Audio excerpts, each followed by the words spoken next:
Baik, kita lanjut di langkah membuat gurindam ya. Pertama, sebelum membuat gurindam, kalian juga harus memahami terlebih dahulu ciri gurindam ya. Kalau gurindam beda dengan syair dan pantun ya. Gurindam hanya memiliki 2 larik saja ya, atau 2 baris. Kemudian pada gurindam memiliki hubungan sebab akibat. Misalnya larik pertama itu sebabnya, kemudian di larik kedua dijelaskan akibat yang ditimbulkan apabila perbuatan di larik pertama dilakukan ya. Jadi larik pertama menjelaskan sebabnya, kemudian di larik kedua dijelaskan tuh akibat yang ditimbulkan kalau perbuatan di larik pertama dilakukan.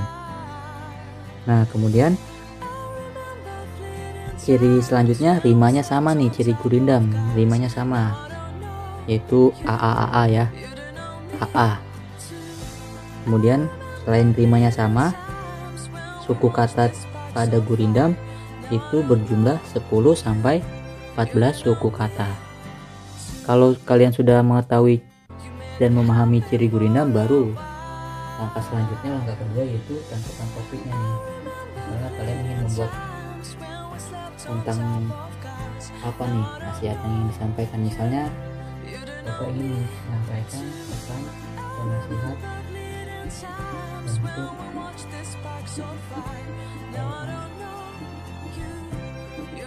pikir atau klik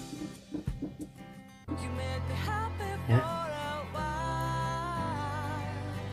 Setelah kalian tentukan topiknya nih, kemudian tuliskan isi gurindamnya ya, disesuaikan dengan topik yang kalian tentukan nih.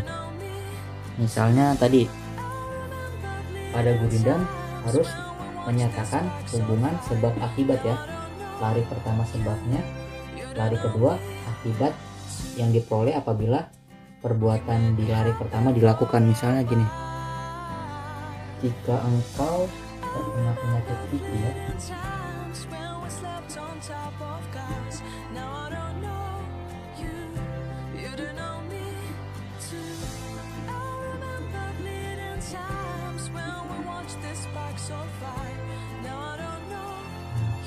terus pastinya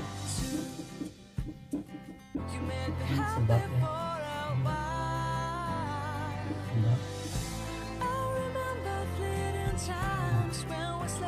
apa nih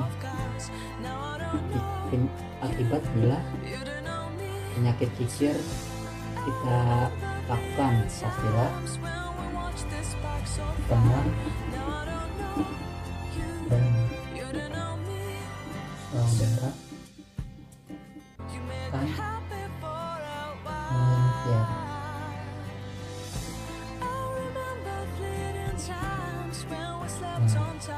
Ini merupakan akibat. Oke. Jadi tadi kalau gurindam kan ada 2 baris saja ya. Baris 1, baris 2.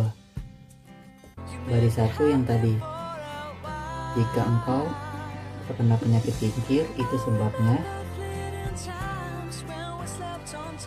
Kemudian pastilah teman dan saudara akan menyingkir, itu akibat. Nah, jadi deh gurindamnya ya. Setelah jadi gurindam ini, baru kalian cermati nih gurindam yang kalian telah buat sesuai atau tidak dengan ciri gurindam yang ada. Kalau belum sesuai, silahkan diperbaiki penyusunan kalimatnya agar rima serta suku katanya sesuai dengan aturan atau ciri gurindam yang telah ada. Sampai sini bisa dipahami tentang langkah atau cara membuat gurindam. Pertama, pahami dulu gurindam itu ciri-cirinya seperti apa, kemudian ditentukan topiknya. Setelah menentukan topik, tuliskan isi gurindam yang menyatakan hubungan sebab dan akibat ya. Ini tuliskan isi gurindam yang menyatakan hubungan sebab akibat. Jika kita kikir nih, pasti teman dan saudara akan menyingkir. Itu adalah ini sebabnya, ini akibatnya nih ya. Kemudian setelah jadi baru dicermati gurindam yang kalian buat sudah sesuai dengan ciri gurindam yang ada atau belum. Oke, sampai sini bisa dipahami ya. Hari ini pelajarannya cukup sekian, yaitu cara membuat puisi rakyat. Kalian sudah mengetahui cara membuat pantun, cara membuat syair, dan cara membuat gurindam. Tugasnya hari ini silahkan buat contoh masing-masing dari pantun, syair atau gurindam 3 ya. Silahkan boleh pantun 3-3-nya boleh syair 3-3-nya boleh, gurindam 3-3-nya boleh. Yang penting buat 3 puisi rakyat ya tugasnya ya.